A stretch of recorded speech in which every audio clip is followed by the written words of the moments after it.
City boy, city boy. Another technical difficulty, guys. You know what I'm saying? But we're going to get right back in. You were saying, sir. Yeah, I was talking to my 7-year-old and I was telling her to start to learn acts that people do for her that stem from their trauma and acts that stem from love. And in particular for people who are supposedly like loved ones, right? Like parents and grandparents and siblings and things like that.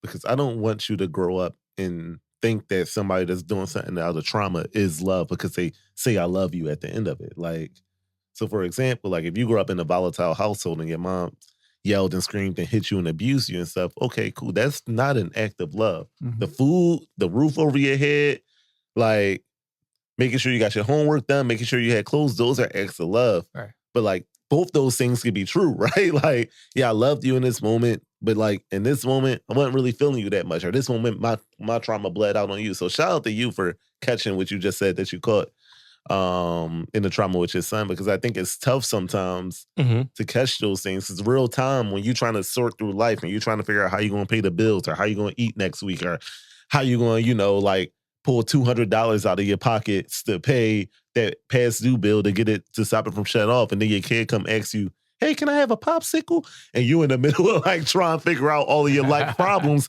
They might catch like a, yo, get out of here, leave me alone. Absolutely. Moment. Like, and it's like, yo, I didn't really mean that in that moment, but I'm stressed out right now with things that you don't see. You ever see that meme where it's like it's like God holding a rock and then like the little pebble get off and hit the person and they start yelling at them?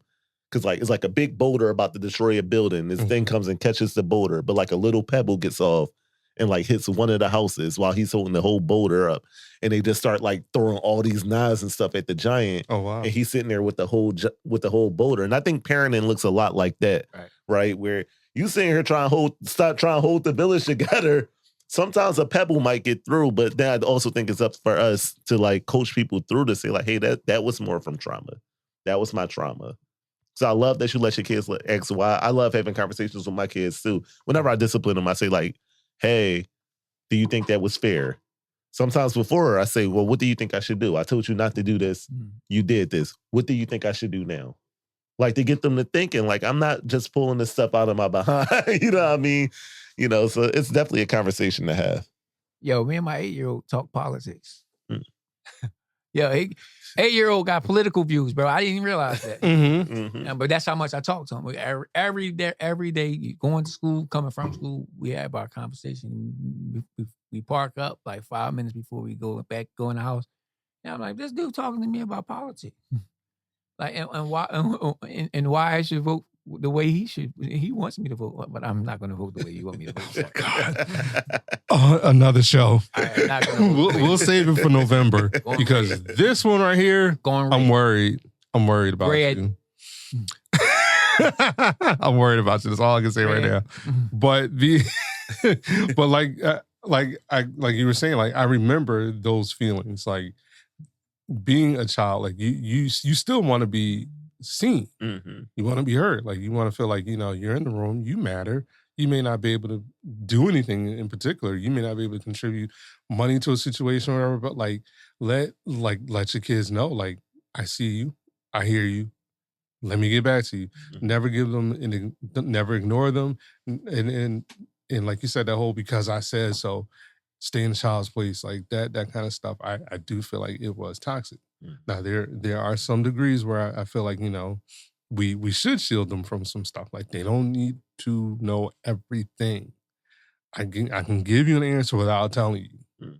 So I'm trying to like adapt to that kind of. I be thinking it'd be weird when I be seeing like moms and daughters at the club together at the bar. Yes. Oh no. That no. desperate, bro. I don't like that. Weird. I mean, seeing it. Don't like that. I don't really see fathers and sons out like that. I'm not only moms and daughters. I don't even think I'd even roll up with my son. Like even once he turns 18 or 21, like we not sitting and like rolling a joint together. Like we got a beer together. You got your own friends. Okay, yeah, casually, something like that. But we ain't getting high together. Boom, nigga, go find your friends. Like, no, we ain't doing that. I'll ask you this: just to play devil's advocate. What if you already know he's smoking? Would you smoke with him to like talk him through it? Absolutely to talk not. him through what he's doing. I would not smoke with him, but what I would tell him is make sure you know who your sources is, what you're smoking on. Is it someone that's trustworthy? Is this street weed or like, the dispensary good shit? Like, know where your shit's coming from. Like my friends, they got good shit. They have dispensary shit. Like they they can verify where their shit comes from. Not no skunk weed or like, something grown in the alley somewhere, like and laced with all kinds of bullshit. Grown in the alley. I don't know, man. I go back and forth with that one because part of me feels like they're gonna do it anyway. At least I can show you how to do it and not do nothing dumb. Like because my dad it's was a habit. It is a habit, and it's a. But you're not doing drug. it with them. Ain't gonna stop it from smoking. It's a drug, so you don't want to encourage the drug use. But if just because I know you're doing it, want but them to know how to not get caught or not get laced or whatever. Like, at which point do you just say fuck it? You're gonna smoke anyway. I'm still not doing it with him. Yeah, hold on. When does it become a drug? Like, shut up. It come from the earth. When does it become a drug? When you abuse it. What's the process? The process is like, do you really need this? Because it has medicinal purposes as well. The reason why I said that, because I'm like, what if he just eating a marijuana plant that he found and just eating shit? You know what I'm saying? I'm like, when does it become he ain't that kind of bubblehead. I'm just saying though, like you say it's a drug. I'm like, how does it? It's drugs. How does it become a drug? My thing, okay, it's drugs. When they bake it and it's drugs. when you roll it up to smoke it ain't a drug when it's and raw. Use it for recreational use. Drug when it's raw. When you use it for recreational use, whatever, or like to get inebriated and all that shit. Like, I'm not doing that with him. I'm not doing that with him. Even like you said, with like sharing a beer or two, like, yeah, you do that, but I'm not getting wasted with my kid. I go back and forth. I don't think that you're wrong per se. I just go back and forth because like if you know they're gonna smoke anyway and you're refusing to smoke with them, then you're leaving somebody else to teach your child how to do this thing. Mm-hmm. Willie Nelson smoking with him now. You know what I'm saying? I know there's now Pookie teaching them how to smoke. I know there's outside influences, but luckily we have, like I said, I opened the floor for all kinds of discussions. I have had these talks with him. Be careful. Don't be taking any and everything from people. Know that if it's someone that you actually trust, ask questions. And if you thinking about doing something from like I've asked them from drugs to sex to things, anything, come to me and let me know. I'm thinking about da da da da da. Let's have the conversation so that you can protect yourself. That's about all I can do. I feel like that sounds good out loud, but I can't imagine my son coming to me like, yeah, Dad, man, I'm about to bust some cheeks. What I'm supposed to do? I mean, there's a way to say it. Like, like, yeah, Dad, I'm thinking about smoking weed. Like, you think, I mean, what you think I should do? But guess what? I think that I would have if I had the space and opportunity. If someone let me know that, yeah, this is something that's not necessarily healthy or is something that most people shouldn't do. There's an abusive point to this stuff. If someone had that conversation with me, I probably would have said, well, after school I was smoking weed with such and such. I'm thinking about doing this. I like this back then. I like this girl, and we're gonna do it. And I'm thinking about like she wants to do it. Like, what's my next step? I like that for you. That would have been the first step. I like that. But I mean, like I said, there weren't many people to have a conversation with. And I think that to your point, right, like the popping them in the mouth, saying the child's place, don't talk. You do that, then they become a teenager who won't talk to you. Then you're like, oh my gosh, why won't you talk to me? Don't want that. You haven't done nothing to cultivate this relationship. Their whole life you done told them, don't say nothing to me. Mm-hmm. And now they're a teenager and they don't say nothing to you. And then you're like, oh my gosh, my kid won't talk to me. And you don't know. Now you don't know. Like, that's why before I discipline my daughter, I'm like, hey, I told you not to do that. You touched that. What should I do next? Mm-hmm. Now, didn't I tell you this last time too, right? Now what next? At which point am I justified for disciplining you? Mm-hmm. And then she'll stare at me and I'll stare at her. And I don't do nothing because I'm still a softie. We have a good stare off. That's the daddy's girl. Yeah, the dad's and the girl. Like, my daughter knows she get away with a whole lot. Yeah, I know. Some things that sons, they get their chest opened up for. Yeah. But That's trauma. That's the kind of stuff we used to be like, yeah, I'm gonna open your chest, boy. You talk to me like that again, I knew my daughter. I knew I was a sucker because the other day I yelled at my daughter and she started crying. It was like the first time I ever yelled at her. It wasn't even nothing the crazy thing. Like I kept asking her what was wrong. She kept saying nothing and she kept having that attitude. And I was like, well, whatever, go to your room. And she just broke down crying. I was like, oh, I'm a softie. I was like, I'm such a softie that this Made small your little go daughter to your room cry? like made her cry. How could you? I know what you mean. Because when she make me frustrated enough, and if I yell at her, she instantly like break down. Like, Like they're saying me. Like he must really be mad. like I really did something wrong. Like, I was like, just go to your room. This is you ain't talking. And then you come back 3 minutes later and like check on her. Like, You are. but if that's your son, you like, man. Nah, she cried it up like a good 15 for me before I went and checked on her. I didn't give her 3. She had to cry it out. I heard it was loud too. She was like, she was giving me one of them shows. And I felt so bad, but I was like, if I go in there and you lose, it was a chess match and we was having a battle of wills. I was like, if you go in there, you lose. Go in there, you lose. Then eventually she came out. I was like, I'm hungry. I was like, okay, here's dinner. Yeah, I did the right thing. I can't handle girls. I could not have no little girls. You're right. You're right. And I'm glad I only got with I'm your glad I daughter only got will be the a one. nun. If I had, Have her had more in a than glass case. She only come out for school and eating. I got 2. Yeah. My younger little light-skinned little thing too. A little pretty eyes. Don't tell me about that because that's what I got. I be looking at her sometimes like, man.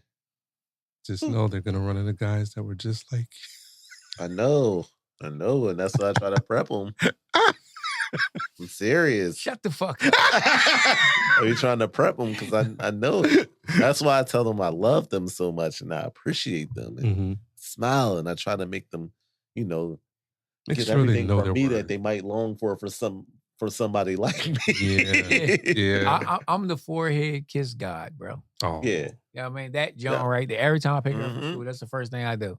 Okay. I would have did it just now, but she had to go. So, but that matters to them. Mm-hmm. You know what I'm saying? Yeah. You ever forehead kiss your girl, and she turned right back into the little girl she was. Or I kiss her and then they do their little thing. They just stare up at the top of their ass. Like, yeah, you out of unprofessionalism. You hear it? You hear That ain't me. That's me. Oh. Is that this one right here? I thought I put mine on silent. All right, there we go. Man. So are we gonna let's move on to something else? My apologies. One thing that we were talking about earlier, that everything is not racist or phobic. Like it's just some things that people can't stomach, and that's okay. Or like, how do you mean? There's boundaries that people have. Like for example, you would talk about like girl on girl stuff. Like, yeah, I don't know. Don't start. I know.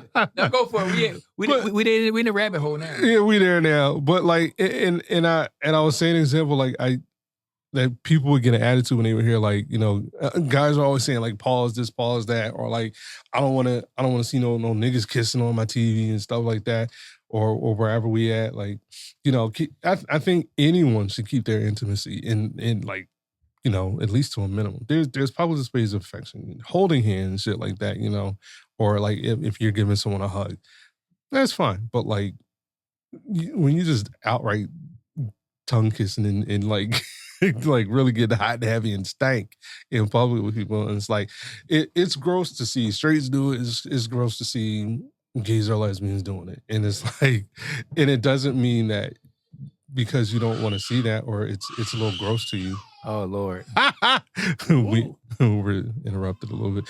Just because you don't like it doesn't mean that you are necessarily a phobic about it. It's just like, I don't like that. I don't like. I can't stand to see 2 women kiss. Me, a gay man, like unless someone say like, I can't see 2 men kiss. Like, all right, I get it.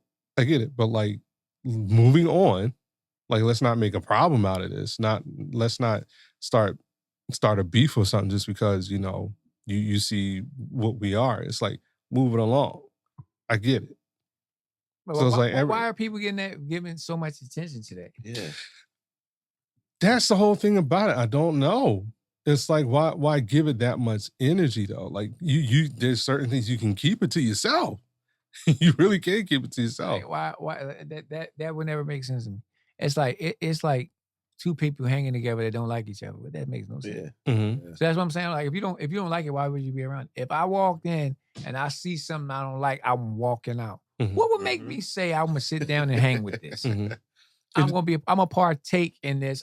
Even though I know I don't like it. No, that makes no sense. That's why I'm like, who is saying this? Who is doing this? Do you think every person who doesn't particularly blend races or like keep company with certain races or particular class of people, like does that make them racist, or does that just mean that's just not their cup of tea? No.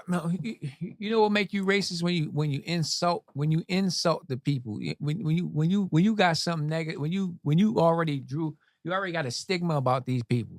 That's when you become racist. You know what I'm saying? I mean you can just not want to be around certain people because you don't want to be around certain people.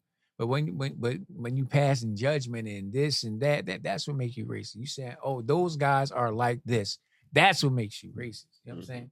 I think we naturally gravitate towards like-minded individuals. I don't know if that's racist. Like if we walked into a room and there was 5 black people here, 5 Asian people here, and 5 white people there, all 3 of us is going to the black people. Mm-hmm. Yeah. Like, yeah, I mean, I don't think that that's racist. It's just, oh, okay, the black people over there, I'm gonna go over there with them. Mm-hmm. I think that it becomes racist if like the white people come to talk over and I'm like, nah, y'all over there. Yeah. Like then you I start to agree. raise y'all over there. I'm not racist because I gravitated towards people who look like me.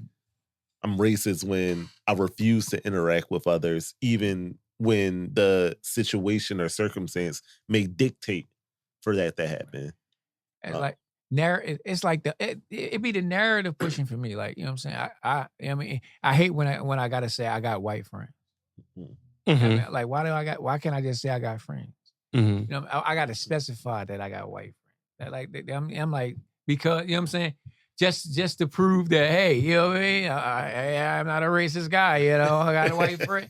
Like, you have to say it. Like, you have to say it. You know? And I'm like, I think race is weird to me. Mm-hmm. Race is weird to me. Because I'm like,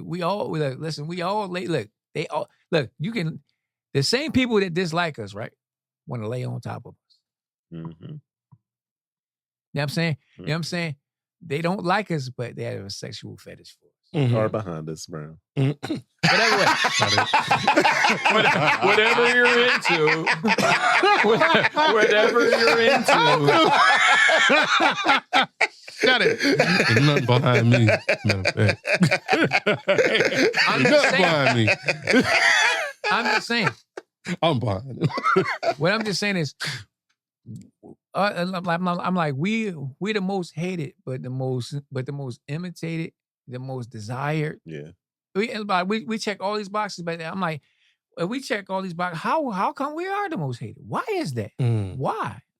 I will never understand that. You can hate me and sleep with me tonight. I can't be with him, but I can let him all inside me, but I can't never take see him myself home with a black guy. Can't What take are him you home. talking about? I think people are more concerned, and I might go somewhere with this comment. I'm sorry, like I'm take it fine to a with it. subject, but like I think people are more concerned sometimes with the perception of happiness than actually being happy. True. And I think that that's where that stems from, where it's like, oh no, I'm happy as hell with you when nobody's looking, but if I come outside and everybody sees me with a black woman or with a black man, or everybody sees me personally with a white woman, what will they think?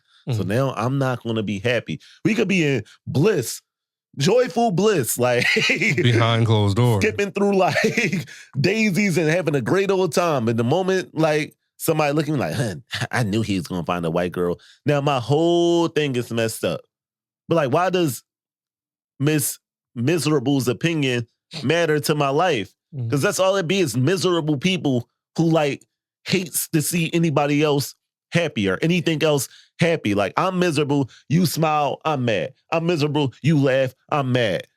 Like, fuck your opinion. I'm happy over here, regardless of what ethnicity it is that I'm dating. Some people always ask me, like, would you date a white woman? I don't think so. But also, if I happen to meet one and she made me happy, I ain't fucking up my happiness for society. Absolutely, bro.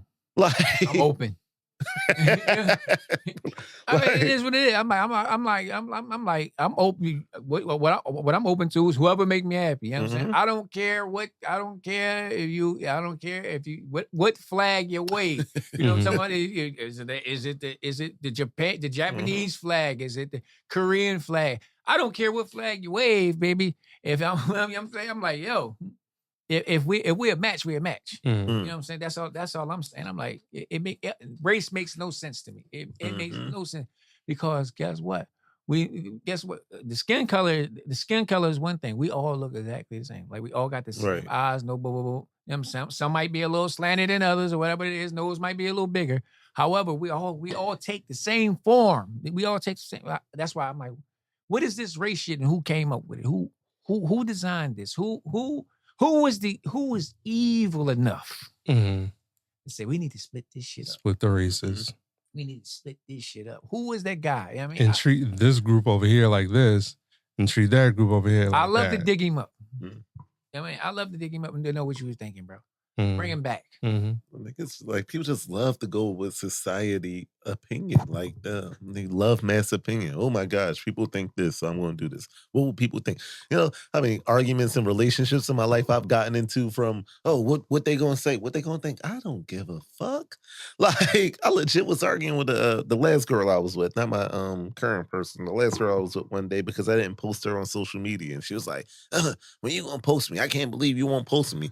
I can't believe you won't post me. Why won't you post me? I said, because I'm more interested in actually having a good relationship than looking like I'm in a good relationship.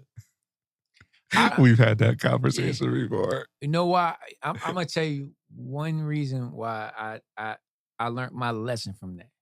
Because when you do that, it becomes a social media takeover. Yep. Every picture you take, they want you to post. Why you didn't post that? But I'm like, I didn't post it because I didn't like the picture. But now you seem like you're going somewhere else. Oh, no, you post any other time. Oh. Oh, you think this is our page? This is not our page. Oh, this don't say Matic and Friends. I thought this said that thing say Matic be mobile. I thought this was set up for me to post what I like. I got pictures of me in my phone I ain't never post. I got videos of myself that I ain't never post. You know what I'm saying? I didn't know I was obligated to post stuff that I don't like. You know what I'm saying? I'm like, that's where it started. And at that moment I realized, I said, hey. Just won't do it at all. And it's funny, like stuff like that. I always say I'm not sharing too much family and friends on my artist page because it's for you. It's for me.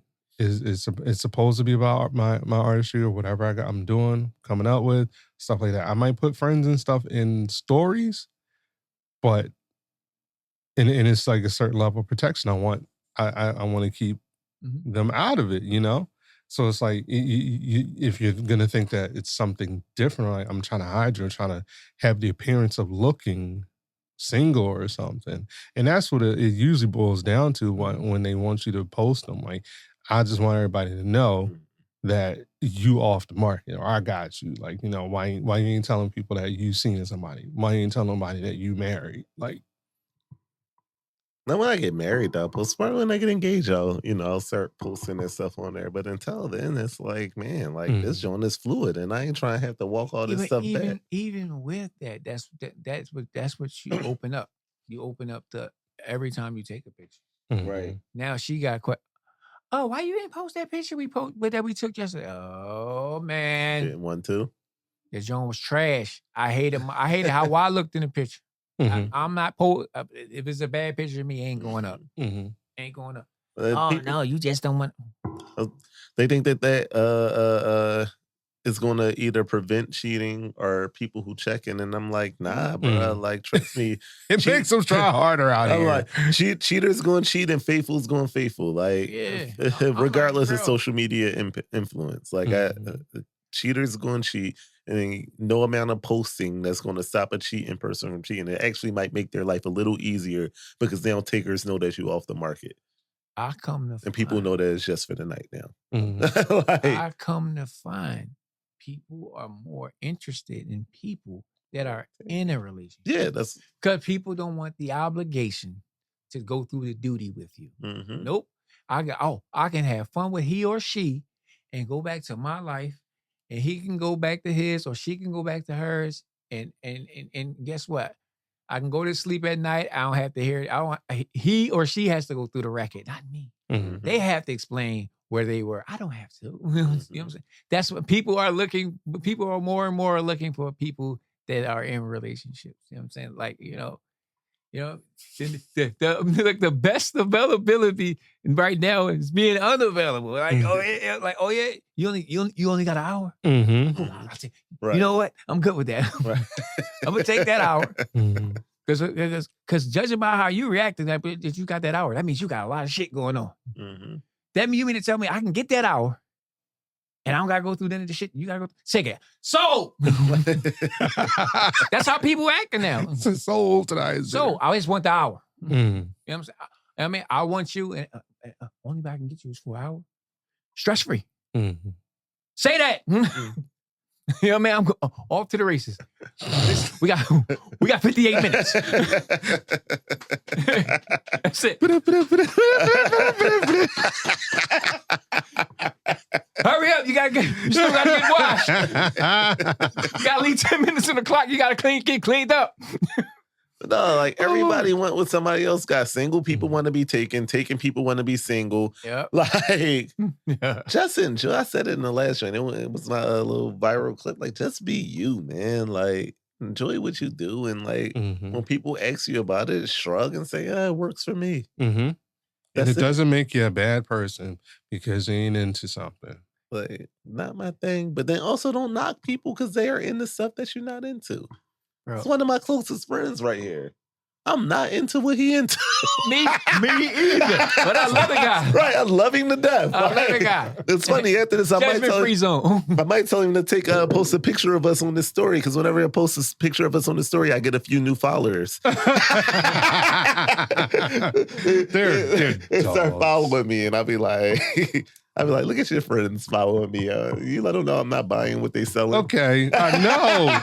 Oh my gosh. It was one picture. You ain't even show your whole face. They was just like, who that? Mind your business. He doesn't want you. But there's people who wouldn't even like do that, or people will be cool with you, but if you go to post a picture, oh no, don't do that. I don't want people to think I'm Right. like, You're guilty by association. but like, that's my friend. That's the bullshit of all bullshit. If I ever heard it. Mhm. If I ever heard it. Mm-hmm. I say that. I'm also say that because I sit across from him all the time. Mm. I record his music. I'm like, we're in this space, Mhm. shit, hours and hours and hours. I'm like, man, what the fuck, man? He got used to my shit quick. Yeah. He's like, what did this nigga just say? Oh, okay. Yeah, you know what I'm saying? I'm like, Record. but he brown is brown. What the Right. fuck? You know what I'm saying? And I'm like, That's my homie. I literally will text him like once every few weeks, like, yo, what your gay ass doing? We need to have a conversation. Verbatim. That's what the Yes. text says. Yes. Like, Yes. Did we That's call? equivalent to like us saying like, hey, bitch. Like, yeah. I'm like, what's your gay ass doing? We need to have a conversation. When you free? Then we'll talk for like an hour or two, catch up and go. Yes. Like, Exactly. that's how it's supposed to be, bro. like, That's how it's supposed to be. that's Oh, my got the dog. shit caught. Shit. Slip, bro. I gotta lift this up. Do y'all answer unknown numbers? Do I answer? I know numbers. Or- I definitely Or numbers that you just like don't know? Like it's not necessarily unknown, but like if you get a call, Unfortunately. Yeah, you do? You gotta text me Why? first. You gotta text me after you hung up, whatever that is. Hey, yo, bro, it's so and so. All right, I'm gonna answer that. Yeah. Like if I don't get a text first or something like that, because we know people who are like switching their numbers like Yeah. every other week, every other month. You know who you are. Hope you watching this. I hope you see this. I hope he And I watching hope you're this. doing well. But if you got a new number and you've been calling me, I'm probably not answering it. He You said at better least text or 20 leave me a numbers. message with your name. Like, I've known him since like 2015. He said at least 20 numbers. No exaggeration. But like he never shoots a text like, yo, got a new number. Like I thought he was on he just witness up and call protection. people. Like, and then be mad if you don't answer his Mad call. Like, as bro, hell. I just saved your number last week. Why is it a new one today? City boy, city boy.